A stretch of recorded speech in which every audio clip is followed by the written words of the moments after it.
ഒരു pant shirt ഇടാനായിട്ട് ഇത്രയും സമയം എടുക്കൂ? പോലീസ് ഡ്രസ് അല്ലേ ഏട്ടാ? പോലീസ് ഡ്രസ് ആയതുകൊണ്ട് നമ്മുടെ ടൈലർ സത്യൻ അത് വളരെ ശ്രദ്ധിച്ചാ തയ്ച്ചിരിക്കുന്നത്. പരീക്ഷയിൽ പാസ്സായ സന്തോഷത്തില് ഒരുപാട് കഴിച്ചവള് തടിച്ചോ മോളെ? എനിക്കറിയില്ല ഏട്ടാ. ഏട്ടത്തി പുറത്തു വരണമെങ്കിൽ നമ്മളെ വിളിച്ചു വരുത്തേണ്ടി വരും. ഏട്ടത്തി! എന്തിനാ മോളെ ഇങ്ങനെ ഉച്ചത്തിൽ വിളിക്കുന്നത്? പതുക്കെ വിളിച്ചാ മതിയല്ലോ. ശിവാനി, ശിവാനി, ശിവാനി!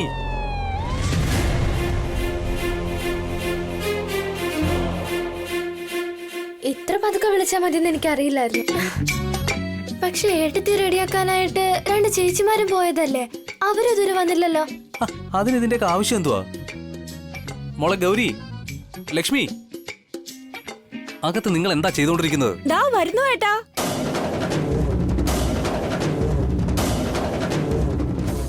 ഇതെന്താ മോളെ, നിങ്ങൾ മുറിക്കകത്തായിരുന്നില്ലേ? പൂജ ചെയ്യുമായിരുന്നോ? അല്ല, ഞങ്ങൾ പൂജ ചെയ്യുകയായിരുന്നില്ല. അത് ദൃഷ്ടി ഒഴിയാൻ വേണ്ടിയിട്ടായിരുന്നു. ഇത് ആരതി ഒഴിയാൻ വേണ്ടിയാ.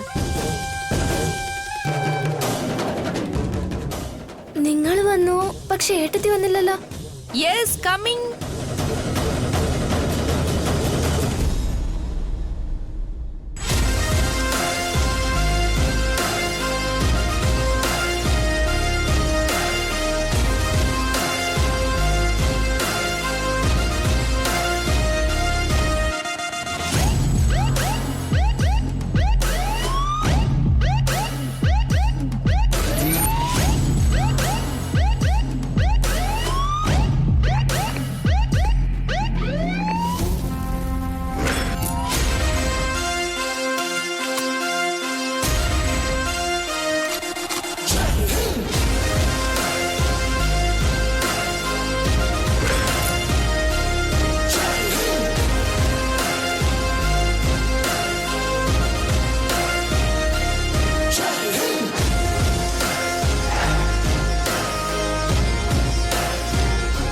सब इंस्पेक्टर शिवानी की जय। सब इंस्पेक्टर शिवानी की जय। सब इंस्पेक्टर शिवानी की जय।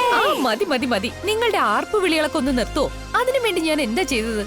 പെൺകുട്ടികൾക്ക് ഒരുപാട് തടസ്സങ്ങളുണ്ട് ഈ സമൂഹത്തിൽ. പക്ഷെ അതിനെ അതിജീവിക്കുന്നവരാ വിജയിക്കുന്നത്. ചേട്ടാ, നിങ്ങൾ അപ്പോയിന്റ്മെന്റ് ലെറ്റർ കൊണ്ടുവന്നില്ലായിരുന്നെങ്കിൽ അവരെന്നെ ഈ ജോലിയിലേക്ക് ജോയിൻ ചെയ്യാൻ പോലും സമ്മതിക്കില്ലായിരുന്നു. ഞാനിനി എത്ര കഷ്ടപ്പെട്ടിരുന്നാലും എനിക്ക് ഈ കാക്കി ഡ്രസ് ഇടാൻ പറ്റിയതിന്റെ കാരണം ഏട്ടൻ തന്നെയാ. ശരി, ഇപ്പോഴേ ഒരുപാട് താമസിച്ചു. മോളെ, ആരതി എടുക്ക. ആദ്യം നീ ശിവാനിക്ക് ദൃഷ്ടി ഒഴിയ ഗൗരി. ശരി.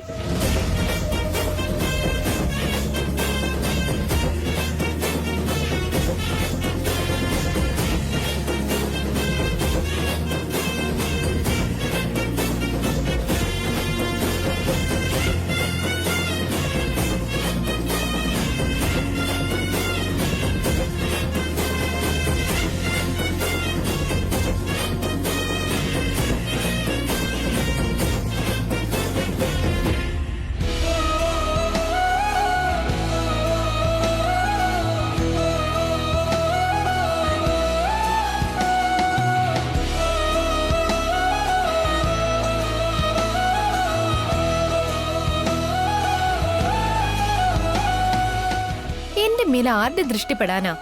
വേറെ ആരാ? ഞങ്ങളുടെ ഏട്ടന്റെ തന്നെ. അതെ ചേച്ചി, ഏട്ടത്തിയെ കണ്ണടയ്ക്കാതെ എങ്ങനെ ഏട്ടൻ നോക്കുന്നേന്ന് കണ്ടില്ലേ?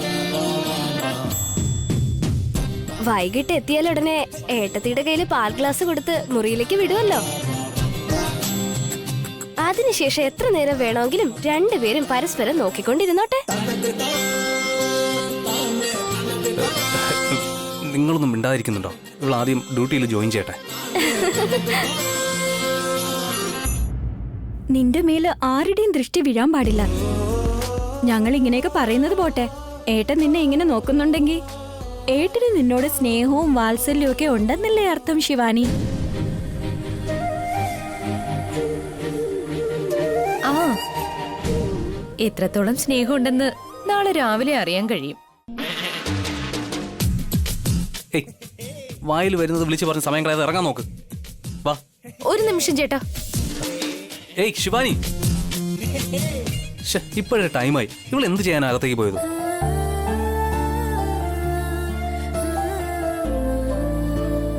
അതെ അമ്മായി, ഗൗതം ചേട്ടന് വിദ്യാഭ്യാസം അല്ലാതെ മറ്റെല്ലാ ഗുണങ്ങളും നിങ്ങൾ കൊടുത്തിട്ടുണ്ട്. എന്നാൽ ഗൗതമേട്ടന് വിദ്യാഭ്യാസം കൂടി ഉണ്ടായിരുന്നെങ്കിൽ എന്നെക്കാൾ വലിയ ഓഫീസർ ആകുമായിരുന്നു. പക്ഷേ ചേട്ടനെ നല്ല രീതിയിൽ വളർത്തിയതുകൊണ്ട് ഗൗതം ചേട്ടൻ എന്നെ നന്നായി പഠിക്കാൻ അനുവദിച്ചു. ഇപ്പൊ ഞാൻ പോലീസ് ഓഫീസറായി ഡ്യൂട്ടിയിലേക്ക് കയറാൻ പോവാ. എന്നെ അനുഗ്രഹിക്കണേ അമ്മേ.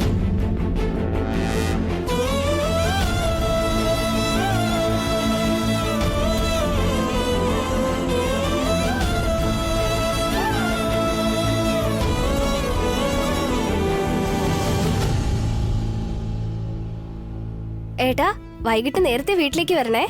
എന്താ മോളെ, എന്തെങ്കിലും ആവശ്യമുണ്ടോ? ആ അവിടുത്തെ ഡ്യൂട്ടി കഴിഞ്ഞിട്ട് നൈറ്റ് ഡ്യൂട്ടി നോക്കാനുള്ളതല്ലേ ഏട്ടാ? അല്ല, നൈറ്റ് ഡ്യൂട്ടി എന്തിനാ മക്കളെ? പോലീസ് ഓഫീസറായ രാത്രിയിലും ജോലി ചെയ്യണോ? അങ്ങനെയൊക്കെ നിയമമുണ്ടോ? എനിക്കതറിയില്ലായിരുന്നു.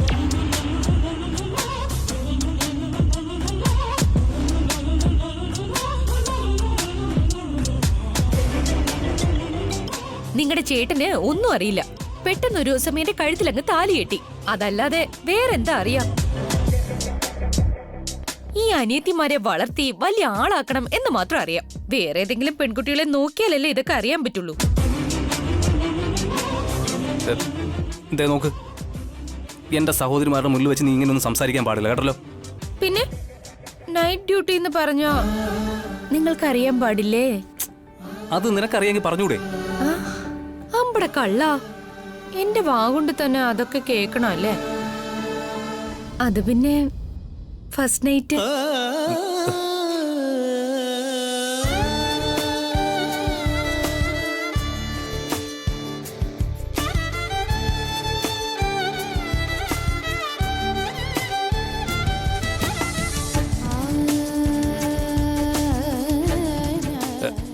അതെ, നീ ഈ യൂണിഫോമിൽ നിന്നോണ്ട് ഇങ്ങനെയൊക്കെ സംസാരിക്കുന്നത് ഒട്ടും ശരിയല്ല. ഗൗരി, നീ സമയത്ത് ഹോട്ടലിലേക്ക് ചെല്ലണം. നന്ദു ഇപ്പൊ എന്നെ വിളിച്ചിട്ടുണ്ടായിരുന്നു. അവൻ ഹോട്ടലിലേക്ക് വരാമെന്ന് പറഞ്ഞു. മോളെ ലക്ഷ്മി, നീയും എല്ലാം എടുത്തോണ്ട് ഇറങ്ങാൻ നോക്ക്. ആ കാര്യങ്ങളൊക്കെ ഞാൻ നോക്കിക്കോളാം ഏട്ടാ. ഏട്ടന് ഹോട്ടലിനെ കുറിച്ച് ഒരു ചിന്തയും വേണ്ട. ശരി. ഒരു കാര്യം പറയാൻ വിട്ടുപോയി. വൈകുന്നേരം മുഹൂർത്തം എന്നൊക്കെ പറഞ്ഞിട്ടെ പൂവിന് വേണ്ടി ഒരുപാട് കാശൊന്നും കളയാൻ നിൽക്കണ്ട. മുല്ലപ്പൂവിനൊക്കെ ഇപ്പൊ എന്താ വില? അതിന് മുല്ലപ്പൂവൊന്നും ഇപ്പൊ കിട്ടില്ലല്ലേ ഏട്ടാ?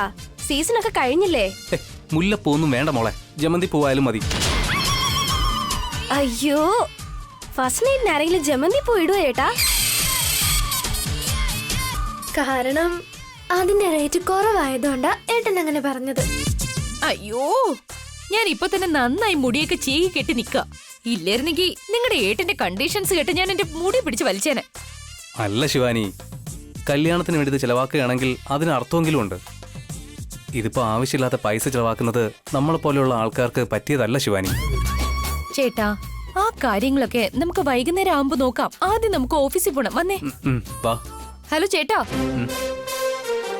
ചേട്ടാ ഇങ്ങനെ മുന്നേ പോയാ ഞാൻ ബോഡി ഗാർഡ് ആയിരിക്കും എന്നല്ലാതെ സബ് ഇൻസ്പെക്ടർ ആകില്ല. ശരി, മുമ്പിൽ നീ തന്നെ പൊയ്ക്കോ, ഞാൻ നിന്റെ പുറകെ വന്നോളാം. അപ്പോ പോലീസ് പിടിച്ചോണ്ട് പോകുന്ന കള്ളന്മാരെ പോലെ ഇരിക്കും. നിന്നോടൊന്നും സംസാരിക്കാൻ പറ്റില്ലല്ലോ, നീ തന്നെ പറ. എങ്കിൽ ഒരു കാര്യം ചെയ്യ്, സ്റ്റേഷനിൽ എത്തുന്നത് വരെ രണ്ടുപേരും കൈ പിടിച്ചു പൊയ്ക്കോ.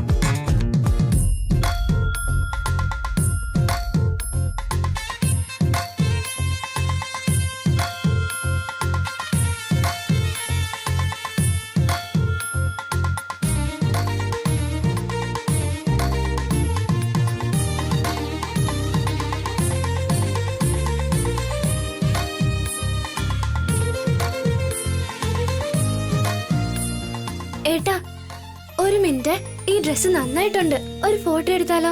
ഏട്ടത്തി ഫോൺ ഒന്ന് തരുമോ? ആ, കൈ പിടിക്കേട്ടാ.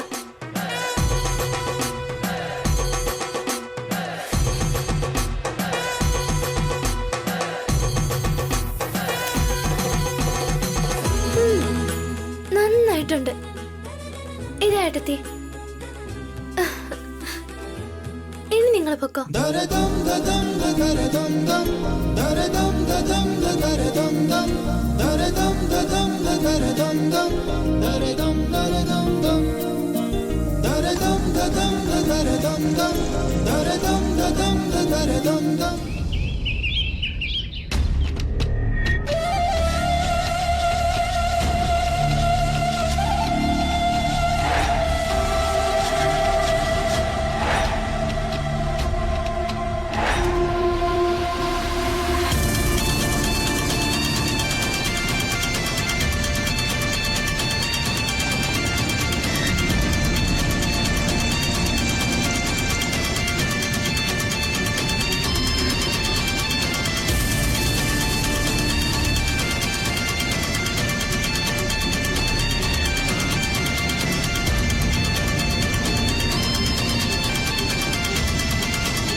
വണ്ടി ഞാൻ ഓട്ടിക്കാൻ ഗൗതമേട്ടാ.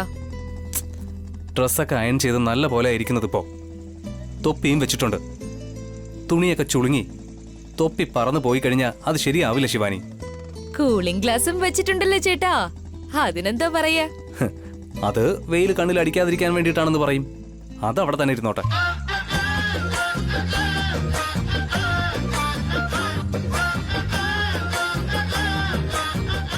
വെയിലിന്റെ ചൂടുണ്ടെങ്കിലും ഏട്ടനെ തൊടുമ്പോ അതിലും ചൂട് തോന്നുന്നുണ്ടല്ലോ. എന്താ? അത് പിന്നെ ചേട്ടാ, ഇന്ന് ഞാൻ ജോയിൻ ചെയ്തതിന് ശേഷം വൈകുന്നേരം ഏട്ടന് ഉറപ്പായും ഫൈൻ കിട്ടേണ്ടി വരുമല്ലോ. ഫൈൻ എന്ന് വെച്ചെന്താ? പണം ചേട്ടാ. ഇംഗ്ലീഷില് ഫൈൻ എന്ന് പറഞ്ഞാ സുഖായിരിക്കുന്നു എന്ന് അർത്ഥം. നമ്മൾ നന്നായിരിക്കണമെന്നുണ്ടെങ്കിൽ നമുക്കിടയിൽ ബാക്കിയുള്ള ആ ഒരു കാര്യം കൂടി നടക്കണമെന്ന് ഞാൻ പറയുന്നത്. അതെ, ചില സമയത്ത് നീ ഭ്രാന്തിമാരെ പോലെയാ സംസാരിക്കുന്നത്. ഭാര്യയും ഭർത്താവും ആയതിനു ശേഷം അറിയാത്തതും അറിയുന്നതും ഒക്കെ സംസാരിച്ചാലേ ജീവിതം നന്നായിട്ടിരിക്കുള്ളൂ എന്ന് ഒരു മഹാൻ പറഞ്ഞിട്ടുണ്ട്.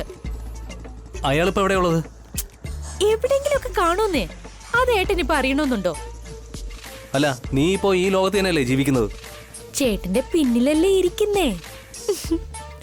അല്ല, ഊളംപാറയിലാണോ എന്നുള്ള സംശയം കൊണ്ട് ചോദിച്ചതാ. ശിവാനി, നീ വെറുതെ ഇരിക്കുന്നുണ്ടോ? സോറി ചേട്ടാ. എന്തൊക്കെയായാലും ഒരാണിന്റെ വിജയത്തിന് പിന്നിൽ ഒരു പെണ്ണുണ്ടോ ഇല്ലെന്നൊന്നും അറിയില്ല. എന്നാൽ ഒരു പെണ്ണിന്റെ വിജയത്തിന് പിന്നിൽ ചേട്ടനെ പോലെ ഊശ്വരുള്ള ഒരാണ് ഉറപ്പായിട്ടും ഉണ്ടാവും. ഞാൻ എന്ത് ചെയ്തു എന്നാ പറയുന്നത് ശിവാനി? എന്നെ ഇങ്ങനെ പൊക്കിയടിക്കാൻ വേണ്ടി മാത്രം. അതിനു വേണ്ടി ഞാനൊന്നും ചെയ്തിട്ടില്ലല്ലോ. പെൺകുട്ടികൾ എപ്പോഴും ഒരുപാട് നിബന്ധനകളിലൂടെയും കഷ്ടപ്പാടുകളിലൂടെയാ വളർന്നു വരുന്നത്. അതെല്ലാത്തിനെയും തരണം ചെയ്ത് ഒരു പോലീസ് ഓഫീസർ ആയെന്ന് വെച്ചാ അതൊരു നിസ്സാര കാര്യമല്ല. എന്തൊക്കെയായാലും ചേട്ടൻ വളരെ ഭാഗ്യമുള്ള ഒരാളാ. എന്റെ വല്യച്ഛനെ എന്റെ ജീവിതത്തിൽ ഒരിക്കലും മുന്നേറാൻ എന്നെ സഹായിച്ചിട്ടേയില്ല. പക്ഷേ ഏത് സമയത്താ ചേട്ടൻ എന്റെ കഴുത്തിലെ താലി കെട്ടിയതെന്നറിയില്ല. എന്തായാലും നമ്മൾ കല്യാണം കഴിച്ചു. പക്ഷെ നമ്മൾ ഇതുവരെ അടുത്ത് പെരുമാറിയിട്ടില്ല. അതും കൂടി നടന്നു കഴിഞ്ഞാ അടുത്ത വർഷം എനിക്ക് തീർച്ചയായും പ്രൊമോഷൻ കിട്ടും. അതിനുശേഷം നമുക്ക് നല്ല സമ്പാദ്യം ഉണ്ടാവും. അതിനുശേഷം നമുക്കൊരു കുഞ്ഞും ജനിക്കും ചേട്ടാ. എന്ത് സംസാരിച്ചാലും നീ തിരിച്ച് അവിടെ തന്നെ വന്ന് നിൽക്കുവാണല്ലോ. പക്ഷേ എത്ര ദൂരം പറന്നാലും തിരിച്ചു കൂട്ടിലേക്ക് തന്നെ വരണമല്ലോ. ഇതിനിടയിൽ എവിടെ നടി പക്ഷി വന്നത്? കുഞ്ഞിന് വേണ്ടിയാ ചേട്ടാ. ഓഹ്, എന്റെ ശിവാനി, നീ അതിനെപ്പറ്റി മാത്രം സംസാരിക്കാതെ ഒന്നും വെറുതെ ഇരിക്കുന്നുണ്ടോ? ഞാൻ സംസാരിക്കുന്ന കേട്ടിട്ട് മിണ്ടാതെ വണ്ടി ഓട്ടിച്ചാലെന്താ?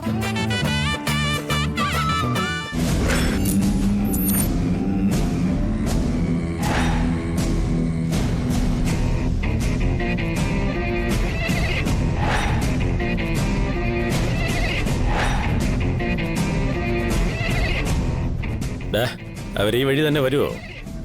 റെയിൽവേ സ്റ്റേഷനിൽ പോകാൻ ഒരുപാട് വഴിയുണ്ട്. പക്ഷെ പോലീസ് സ്റ്റേഷനിൽ പോകാൻ ഈ ഒരു വഴി മാത്രമേ ഉള്ളൂ.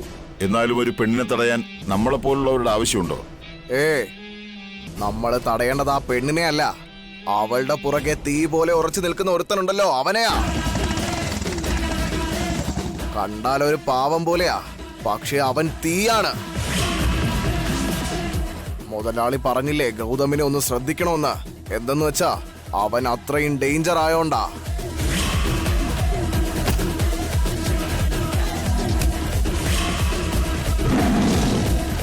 ഒരു കാര്യം ഓർത്തോ, അവന്റെ ഒരു അടി കിട്ടിക്കഴിഞ്ഞാ വേര് പോയ മരം പോലെ താഴെ വീഴും.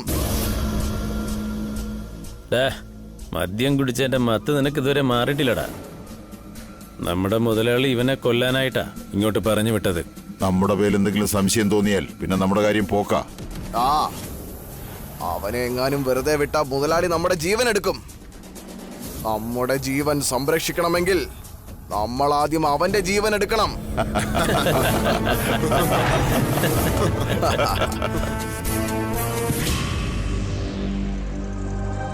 ദാ, മരണം തേടി ഇങ്ങോട്ട് വരുന്നത് കണ്ടോ?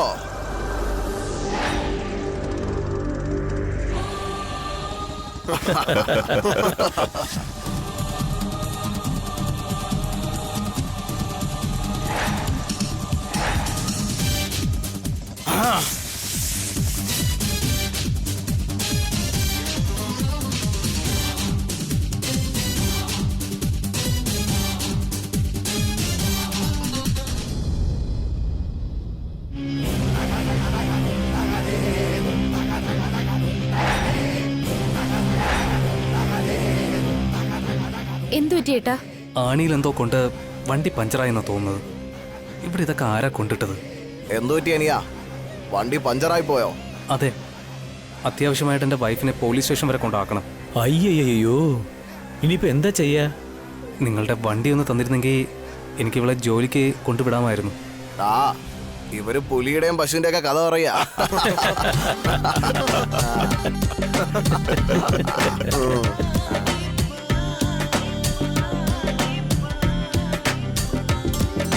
ഡാ, നീയൊക്കെ സംസാരിച്ചോണ്ടിരിക്കുന്നത് ഒരു പുലിയോടാ. അങ്ങനെയോ?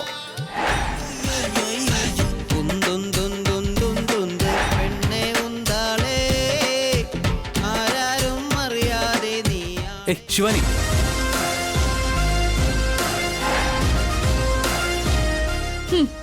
ശിവാനി ഈ നാട്ടിലെ പോലീസ് ഓഫീസർ ആയതിനു ശേഷം ഈ അടുത്ത നാട്ടിലുള്ളവരുടെ ഇടയിലും വളരെ ഫേമസ് ആയി. നിങ്ങളും അറിയേണ്ടതാണല്ലോ. പക്ഷെ അറിയില്ലല്ലോ. അറിയില്ലെങ്കിലും സാരമില്ല, പോലീസുകാരിയെ കാണാൻ നല്ല രസമുണ്ട്. എന്റെ ഇടിക്കും കണക്കൊന്നും ഉണ്ടാവില്ല. എന്താ നിനക്കൊക്കെ വേണമെന്നുണ്ടോ? ശിവാനി, ആവശ്യമുള്ള സംസാരിക്കാൻ നിൽക്കല്ലേ. വാ നമുക്ക് പോവാം. ഏതെങ്കിലും ഓട്ടോ കിട്ടുമോ നോക്കാം, അതിൽ പോവാം നമുക്ക്. ആദ്യം ഇവന്മാരെ ഒന്ന് പാഠം പഠിപ്പിക്കണം ചേട്ടാ. ശിവാനി വാ. എവിടേക്കാ ചേട്ടാ? വരാൻ. ആ പറ്റില്ല, നിങ്ങൾക്ക് പോലീസ് സ്റ്റേഷൻ പോകാൻ പറ്റില്ല. ഹോസ്പിറ്റലിൽ വേണം പോകാൻ. ഡാ, ഞാനതിന് ഡോക്ടർ അല്ലല്ലോ, ഒരു പോലീസാ. അല്ല, പോലീസ് ഏത് ഡ്രസ്സാ ഇടുന്നെന്നും ഒരു ഡോക്ടർ ഏത് ഡ്രസ്സാ ഇടുന്നെന്നും നിങ്ങൾക്കാർക്കും അറിയില്ലെന്നുണ്ടോ? കോമൺ സെൻസ് ഇല്ലാത്ത തെമ്മാടികളും. ഇവനോടൊക്കെ നീ എന്തിനാ സംസാരിക്കുന്നത്? ഇപ്പൊ തന്നെ വൈകി, നീ വാ. ചേട്ടാ നിക്ക് ചേട്ടാ. ഒന്ന് നിന്നേ സഹോദരാ, ഞങ്ങൾ ഈ കുട്ടിയോട് നന്നായിട്ടൊന്ന് പരിചയപ്പെട്ടോണ്ടിരിക്കുകയല്ലേ. അതിന്റെ ഇടയ്ക്ക് നീ എവിടെയാ കൊണ്ടുപോകുന്നേ? ശിവാനി ജോലിക്ക് ചേരാൻ പോകുന്ന ആദ്യത്തെ ദിവസമാണെന്ന്. അത് കഴിഞ്ഞതിന് ശേഷം നമുക്ക് നല്ല രീതിയിലൊന്ന് പരിചയപ്പെടാം. മാറി നിൽക്ക്. നിനക്ക് തിരക്കുണ്ടെങ്കിൽ നീ പൊക്കോ. ഈ പോലീസുകാരിയെ ഞങ്ങളൊന്ന് പരിചയപ്പെട്ടോട്ടെ.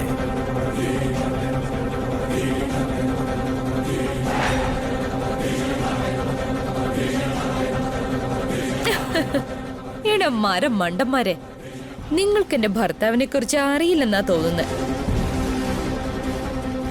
കാക്കി ഡ്രസ് ഇട്ടില്ലെങ്കിലും ആളൊരു പുലിയാ. ആ ഒന്ന് തന്നാലുണ്ടല്ലോ, നിന്റെയൊക്കെ മുഖത്തുനിന്ന് രക്തം വാർന്നൊഴുകാൻ തുടങ്ങും.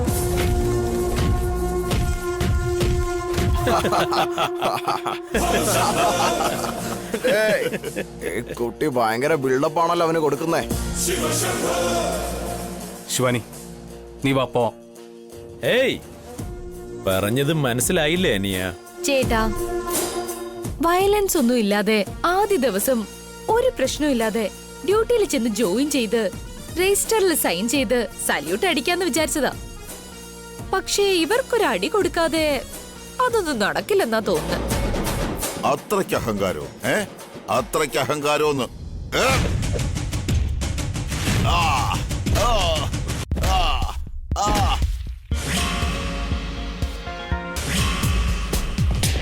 എടാ അളിയാ, ശാസ്ത്രം ശര